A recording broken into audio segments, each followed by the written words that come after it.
As an in-flight supervisor with a 30-year career, Gerald Fu has travelled the world.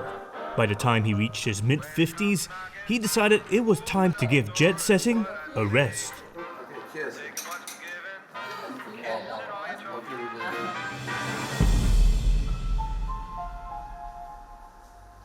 On 9th January 2018, a day when Gerald would usually invite his friends over for a home-cooked meal, he was found dead. When they opened the door, the police were there, so they had a foul smell. And that's when they sealed up the place, and they went in and they found his body on the couch, half on the floor. Cause of his death was heart failure. I never thought that something like that would happen to him. Gerald's sudden death spurred his nephew to speak about his uncle's life, but he's decided to remain anonymous because of the backlash the family received. When my uncle's death was reported online, people made very nasty comments saying, how could you let a loved one die alone? What sort of family members lets their loved one die alone? It was not that we let him die alone. He wanted that life. He wanted to be independent. He wanted to be alone. So, it was quite upsetting to hear all these things from people who didn't even know him. Now you may think, this will never happen to me. I couldn't possibly die without anyone knowing, right? But here's the thing. More Singaporeans are living alone, either by choice or consequence. Over the past 2 decades, there's been a sharp rise in what's been called one-person households. Nearly 20 years ago, these households only made up 8.2% of all resident households in Singapore. Fast forward to 2018, that number has surged to over 185,000, making up nearly 14% of all resident households. People like me below the age of 50 account for more than a third of them. So in this episode, I want to find out if I'm at risk of dying alone and what happens if I do. Gerald's story got me thinking. He lived a rich life. He had family. He certainly wasn't a loner. But he did live and eventually die alone. And it was a week before anyone found him. Does living alone eventually lead to one becoming socially isolated? I've arranged to meet Professor Jin Yong. Over the past 30 years, she's been studying how family dynamics in Asia have evolved. She has noticed a sharp rise in single households in Asia. Why are there more people living alone? In the past, it's because of death of a spouse, Right. mostly, or you don't have any family members. But now the reason has become a lot more diverse. There are also a large proportion of people is because of migration. Okay. They moved away even from their family members. Also people, even 65 older, they're healthy and they have means, resources to live alone. So they might choose to live alone even though they have other families members that can live with them. But do we also see cases where people who are on their own tend to be more isolated? Yes, I think that's definitely possible. So living alone by itself does not statistically cause dying on your own or dying quickly. But becoming isolated and becoming depressed, becoming lonely, those are the big risk factors that could cause these sorts of things. Professor Yong said that with isolation, it's likely that in the future, more people could die without anyone knowing. But I want to know how many are meeting such lonely deaths. Since there are no official statistics on this, I'm going to get answers from a very unusual source.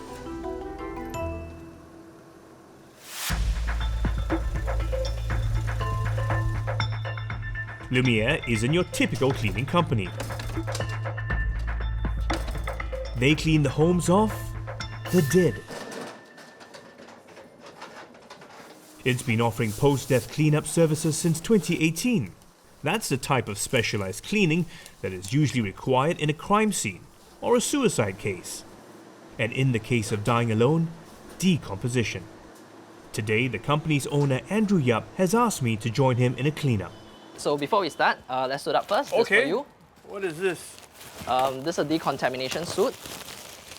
Suit on, boots, a respirator mask, Yeah. and gloves. So this is what Andrew's team has to put on when they clean the place. My gosh, because this really keeps, I guess it's important because there's a smell, right? This Yes. keeps the odor out. It keeps all the bacteria out from it as well. Okay. So tell me how it all works. How does it usually so work? today we're actually doing a mock-up, and Yeah. usually this machine, the UV light here, will be turned on. What is this for? This is actually used to kill things like bacteria and to sterilize the entire place. I see. So usually we put it close to where the body will be. Okay, so very often the bodies do excrete some kind of liquids. Yes, that's right. Is So that right? usually when they're left there for a long period of time, the more it excretes out. So these suits are very important, I guess. What is it? What's the purpose? Okay, these suits are actually used to protect us from, of course, coming in contact with any of the bacteria or pathogens, and Okay. then as well as the mask, so we do not breathe in any harmful bacteria or viruses in the air. So on average, how many cases like this do you get every year? We get estimate about 20 to 30 cases a year. I would say at least 95% of our so-called clients are actually living on their own. So of the, let's say of the 30 cases every year, you're saying at least 25 Yes. of them are on their own? Correct. Wow, that's quite a lot. Yeah. The thought of dying alone without anyone knowing, to me, is scary. In the case of Gerald Fu, he died alone, but at least his relatives were informed and he had last rites. But what happens to these people? Who are they? And why can't their loved ones be found? You ever see this man before? Ooh. There's a smell coming out from the unit.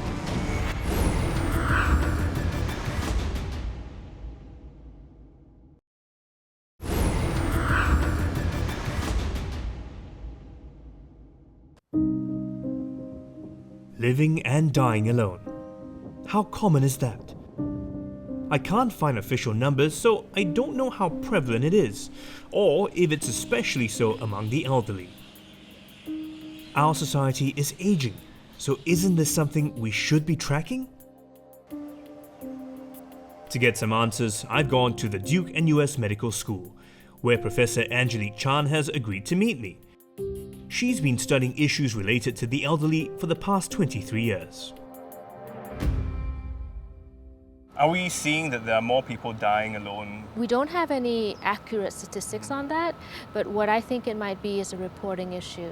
So you're saying the number of cases may not necessarily have increased. It's just that I guess the tools we use to inform people are more available. Yes, although the number of cases may begin to increase just because the sheer number of people living alone is increasing. Yeah. So there's two things happening at the same time. So why should we care if there are people dying alone? Is that a reflection of society, of the community? There's less sense of community. In Singapore, because of our living environment, our urban design, we basically live behind closed doors most of the time. So it's very hard to get to know your neighbors. But if we think about it, actually physically we're living probably nearer than we may have been if we were in a kampong village. But we don't know each other. We don't talk to each other. We've actually seen an increase in the proportion of people who report not having someone to rely on when they need help. So for example, in 2009, about 25% of people over the age of 60 said that they don't have a friend or a relative that they could call on if they needed help. In a more recent study in 2016, of people above the age of 60, we found that that actually doubled in terms of the proportion of people who said, I don't have anyone who I can call on if I need help. So these people are not necessarily living on their own physically. No, they're not. But you're saying they seem to be isolated from the community. Yes, exactly. And with all our efforts in terms of engaging, more neighbors and helping and reaching out, for the average Singaporean above the age of 60, it doesn't seem to be working. Soon after meeting with Dr. Chan, this made its rounds on social media. An appeal for the next of kin for a Mr. Lee Chew Tong. According to this news release from the Singapore Police Force, Mr. Lee was 71 years old. He died in his home at Block 201C Compassvale Drive sometime before the 2nd of January, which is when this release is dated. Now, there are no details as to the circumstances behind his death or the number of days Mr. Lee had been dead before his body was found. Who are these people whose next of kin can't immediately be found? And how hard is it to find them? To find out, I'm making my way to Compassvale.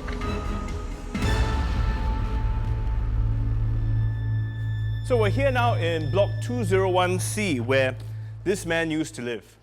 What I want to do is walk around to try and speak to some people to see what else I can find out about him. Hello, hi. You ever see this man before? I never seen him. Don't think anyone's home. There's an old person who passed away in this block. Do you hear anything about that? We don't know about that. Actually, just know that they allow police car come. I don't recognize them. Okay. I just heard from the neighbors in the playground that they, after 3 days, they just saw him. Have you ever seen this man before? No. No luck so far. Nobody seems to recognize this man.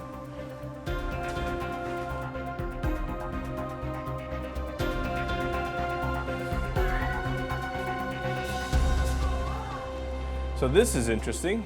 You would never see a door locked up like that because this would mean no one inside can get out, right? Because the door is secured this way.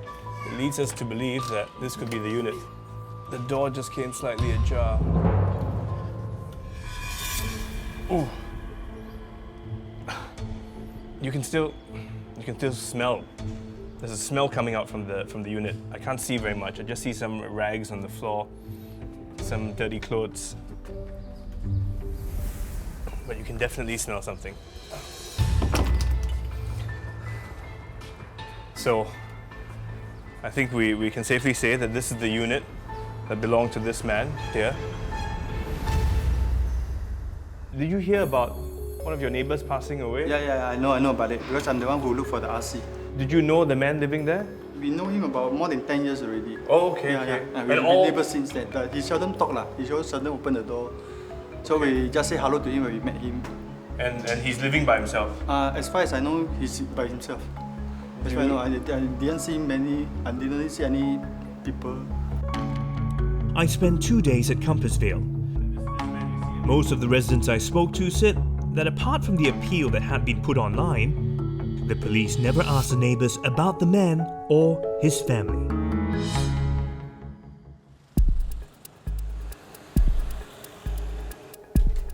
Morning. Do you happen to know this patient by the name? Samuel Neo is the principal medical social worker at Tan Tock Seng Hospital. In the last year, he has had to put out about 25 appeals for next of kin. I'm told he sometimes has to play sleuth to track down people's families. How difficult is it to find next of kin? It can be challenging at times because due to a few factors. One, the records may not be updated. So you may need to do a little bit more finding from the patients and refer to more records to see whether we can, pull out some useful information. What is the success rate of finding these families? I would say it's pretty good, maybe close to 90%. But the success rate is only in finding them. It doesn't necessarily mean they'll get involved in the situation, right? Yep, you're right. So, of course, upon locating the NOK, some will willingly come forth. Yeah. But some, maybe due to the past hurts or the bad relationship they had, would choose not to come forth, be involved in the care of patients. In 2019, the Singapore Police Force issued 51 appeals for next of kin. Most were above the age of 65. The police eventually tracked down Mr. Lee's brother 1 week after his death. It's likely he went to claim Mr. Lee's body, but imagine dying alone. And worse, your body remains unclaimed. According to the Health Sciences Authority, up to 75 bodies are unclaimed in Singapore every year. I want to know what happens to all these unclaimed bodies. Do they even get a final send-off? I may get some answers from Roland Tay. He's not your average undertaker. In the past 30 years, He's also taken on more than 500 pro bono cases for unclaimed bodies. What happens when you receive the body? When we see the body, we have to make a booking at Mandai, and then This is for the cremation. for the cremation, once we got a slot, then we will send the body there for the same day. If there's no slot, then we will keep 1-2 days more, we have to embalm. And the embalming is done here. So The embalming is done next door in our premises. can we take a look? Yes, sure, let's go together.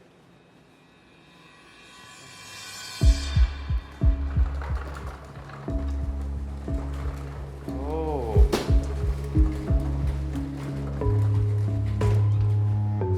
So this is the room Yeah, for this is a embalming. room for embalming, correct. What are some of the challenges you face when they have no next of kin? Sometimes we do not know what religion they are. I will try to find out from neighbors and try to find out from the hospital, any friend or who come and see this uncle, or I will go to the neighbor where I got the IC, I see the address, and find out from there. And if they are Buddhist, I will follow the Buddhist way. But do you always know what religion they are from? I will try my best to find what religion they are. If really 100% I cannot find, I will do a free thinker way. Roughly how many cases are like that every year? Every year around 30 to 40 cases about there lah. So whether you're a family or not, the reality is society is aging and there are more of us choosing to live on our own. But are there things that I can do so that I don't have to die without anyone knowing?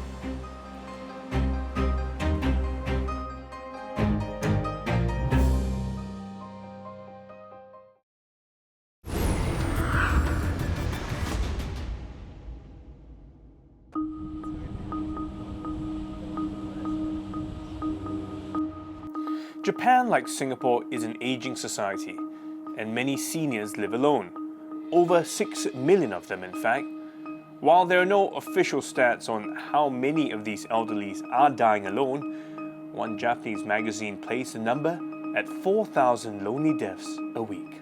So some communities have started a movement encouraging seniors to put a plant with a Japanese flag outside their front door every morning. And if there isn't a plant there, the neighbors will know to check on the person living in the house. A smart system to monitor senior citizens in their own homes and send out an alert if there might be any trouble has been tested. Here in Singapore, we've gone high-tech. In 2014, the Housing and Development Board trialled some smart devices. This was aimed at monitoring and improving the lives of all people living alone in Yuhua Estate.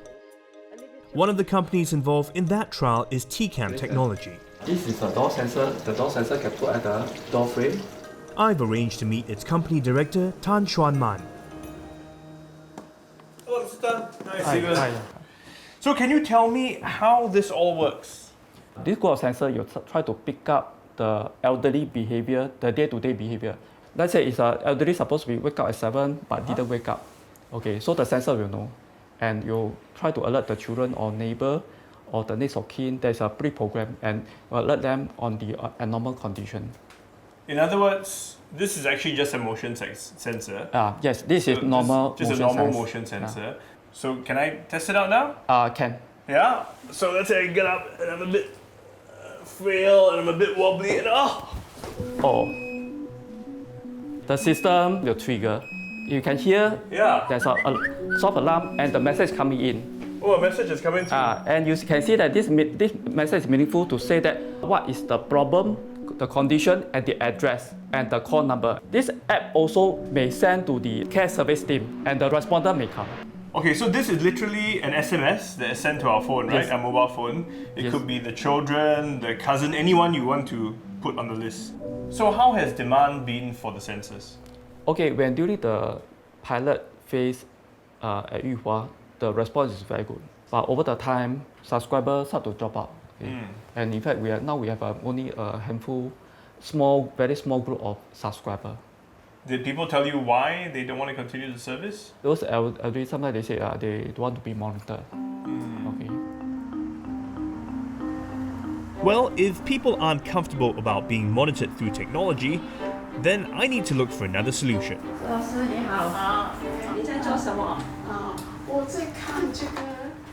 And Dr. Belinda Wee thinks she has that answer. In 2015, she started St. Bernadette's Lifestyle Village.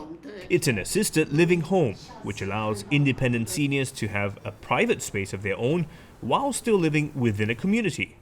There's also a nurse on hand 24/7, should the seniors run into trouble. How is this different from your typical nursing home or a block of flats? Right, I think first of all, this is your home. Yeah. And this is a home with care and your friends. In a nursing home, basically, because of the sheer numbers and the way certain things have to be done in a timely manner, so it does impact on your autonomy, because when it's time to shower, you may not really feel like doing so. In a rental block of flats, you actually have your friends, you have the senior activity center downstairs. But what happens when you get sick? So especially after hours, your care can be really compromised. Can this better ensure that I won't end up perhaps dying without anyone knowing? In an assisted living facility setup, it's an intentional community which will actually help to alleviate your loneliness, you provide social interaction. Hopefully you won't die alone. Do you think this is the way of the future? This is definitely a model of the future, is that this allows seniors to age in place. If we repurpose their properties or existing buildings or even public housing, the care can be organized, and seniors who are like asset rich and cash poor don't have to worry about their care. Assisted living facilities like Dr. Wee's model don't come cheap. It could cost you up to $2,000 a month. There are also very few of them, because it's hard to find landlords who can accommodate such facilities while providing qualified care services. But authorities have been working on offering seniors other options. In 2018, the Housing and Development Board opened this place, Kampong Admiralty. Seniors here live in their own studio apartment, and if they ever need help, residents can activate one of several alarms in their home to let their neighbors know. So if the future means my wife is no longer around and I choose not to live with my kids, it's good to know that there are plans in place that will allow me to live independently, yet continue to be part of a community. But of course, more can be done. We need to keep finding innovative ways to help people age and die with dignity, because no one deserves to meet their demise without anyone knowing.